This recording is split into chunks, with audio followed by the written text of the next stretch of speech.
ഇറച്ചിക്കും മീനിനും മുട്ടയ്ക്കും മാത്രമല്ല പൊള്ളുന്ന വില. കുടുംബ ബജറ്റാകെ താളം തെറ്റിച്ച് വിപണിയിൽ പച്ചക്കറി വില പിടിതരാതെ കുതിക്കുകയാണ്. മഴ കാരണം ഉൽപാദനം കുറഞ്ഞതാണ് വില വർദ്ധിക്കാൻ കാരണമെന്ന് വ്യാപാരികൾ പറയുന്നു. രക്ഷയില്ല. കുടുംബ ബജറ്റ് താളം തെറ്റുമെന്നുറപ്പായി.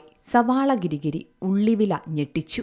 സംസ്ഥാനത്ത് പിടിവിട്ടാണ് പച്ചക്കറി വില കുതിക്കുന്നത്. ഇഞ്ചിയും ഉള്ളിയും തൊട്ടാൽ കൈപൊള്ളും. എങ്ങോട്ടാണ് ഈ പോക്കെന്ന് എല്ലാവരും ചോദിക്കുന്നു. ഉത്തരം തരാതെ വില കൂടുന്നു. പച്ചക്കറി മുതൽ ചിക്കനും മീനിനും അരിക്കും ധാന്യങ്ങൾക്കും എല്ലാം വില കുതിക്കുകയാണ്. വെജ് നോൺ വെജ് ഭേദമില്ലാതെ അടുക്കളയെ പൊള്ളിച്ച് വിലക്കയറ്റം ഞെട്ടിക്കുന്നു. തക്കാളി മുതൽ പയറ് വരെയും ചിക്കൻ മുതൽ മത്തി വരെയും തൊട്ടാൽ പൊള്ളും. ചെറുപയർ ഉൾപ്പെടെയുള്ള ധാന്യങ്ങൾക്കും ബിരിയാണിക്ക് ഉപയോഗിക്കുന്ന കൈമയരിക്കും വില കുത്തനെ കൂടി. കൂടിയ വില കുറയാതെ നിൽക്കുന്നതിനാൽ തന്നെ സാധാരണക്കാരുടെ അടുക്കള ബജറ്റ് താളം തെറ്റിയ നിലയിലാണിപ്പോഴുള്ളത്. മൺസൂണിലെ മഴക്കുറവും ഉൽപാദന കേന്ദ്രങ്ങളിലെ വിളവെടുപ്പിലുണ്ടായ കാലതാമസവുമാണ് ഇപ്പോൾ പച്ചക്കറി വില പിടിതരാതെ കുതിക്കാൻ കാരണമായതെന്ന് വ്യാപാരികൾ പറയുന്നു. തക്കാളി, ക്യാബേജ്, ക്യാരറ്റ്, ബീൻസ്, കോളിഫ്ലവർ, ചെറിയുള്ളി എന്നിവയ്ക്കെല്ലാം ഇരട്ടി വിലയാണ്. ബീൻസിനാകട്ടെ 90 രൂപയ്ക്ക് മുകളിലാണ് കിലോ വില. ബീട്രൂട്ടിന് നേരത്തെ 60 രൂപയുണ്ടായിരുന്നത് ഇപ്പോൾ 70 രൂപയാണ്. ക്യാരറ്റിന് 50-70, അമരയ്ക്ക 50-70, ചെറിയുള്ളി 50-90. ഇങ്ങനെയൊക്കെ വില ഞെട്ടിക്കുകയാണ്.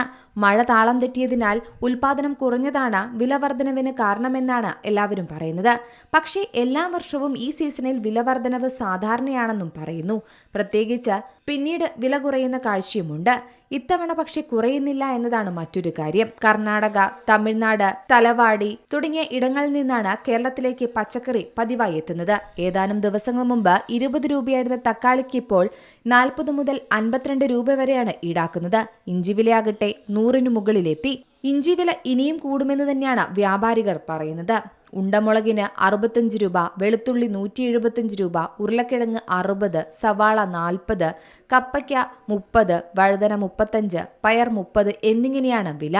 ഇന്ധനവില വർദ്ധിച്ചതോടെയാണ് ചരക്ക് നീക്കത്തിനും ചെലവേറിയതായും പറയുന്നു. അങ്ങനെ പെട്രോളിനും ഡീസലിനും വലിയ തരത്തിൽ വ്യത്യാസം വന്നതും തിരിച്ചടിയായെന്നും പറയുന്നുണ്ട്. പാചകവാതക വില വർധനവിന് പുറമെയാണ് പച്ചക്കറിക്ക് ഇങ്ങനെ പൊള്ളുന്ന വിലയുള്ളത്. ജനങ്ങൾക്ക് ഇത് ഇരുട്ടടി തന്നെയാണ് സമ്മാനിച്ചത്. പച്ചക്കറി മാറ്റി ഇനി കോഴിയിറച്ചി വാങ്ങാമെന്നോർത്താൽ അവിടെയും രക്ഷയില്ല. കോഴിവിലയുടെ കാര്യത്തിൽ ഒട്ടും വിട്ടുവീഴ്ചയില്ലാതെ തുടരുകയാണ്. കോഴിക്ക് 180 രൂപയ്ക്ക് മുകളിലാണ് വില. ഇറച്ചിക്കാകട്ടെ 300 രൂപ വരെ ഈടാക്കുന്നുണ്ട്. എന്നാൽ കോഴി മാറ്റി ബീഫായാലോ എന്ന് ചിന്തിച്ചാൽ അവിടെയും രക്ഷയില്ല. ജൂലൈ 15 മുതൽ ബീഫിന്റെ റീറ്റെയിൽ വിലയിൽ വൻ വർധനവാണ് വരുത്താൻ പോകുന്നത്. ഇത് ആയിരക്കണക്കിന് കുടുംബങ്ങൾക്കും ഹോട്ടലുകൾക്കും തട്ടുകടകൾക്കും വലിയ തിരിച്ചടിയാകുമെന്ന് തന്നെയാണ് പറയുന്നത്. Business desk, Zee Malayalam news. ഏറ്റവും പുതിയ വാർത്തകളും വിശേഷങ്ങളും വിരൽത്തുമ്പിലറിയാൻ സീ മലയാളം ന്യൂസ് എല്ലാ ഡിജിറ്റൽ പ്ലാറ്റ്ഫോമുകളിലും ലഭ്യം.